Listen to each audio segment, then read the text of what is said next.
খালা জি তোমার হাতে এগুলা কি? তেলাকুচার পাতা এগুলাতে কি করবা?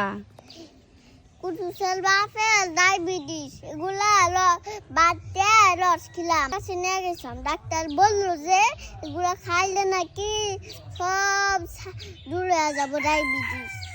তাই আর কি হবো? আর জানো কি হবো? কি?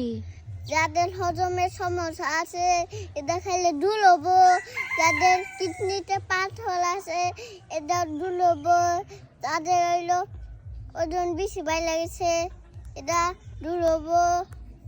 আর আলো হইলো আলো কিছু আছে জানো, ভিটামিন আছে, ভিটামিন এ আছে, ভিটামিন সি আছে জানো। হ্যাঁ আমি তো প্রতিদিনই কুদ্দুসের বাপে খিলাই, তুমিও ময়নার বাপে খিলেও। কিভাবে খাওয়ামো খালা? এই যে রস কইলে তারপরে একটা ইডে ওই রস খাওয়ামো। গেলাসে ডাইলা নিবে আলম গেলা যাকে তারপরে খিলাবা।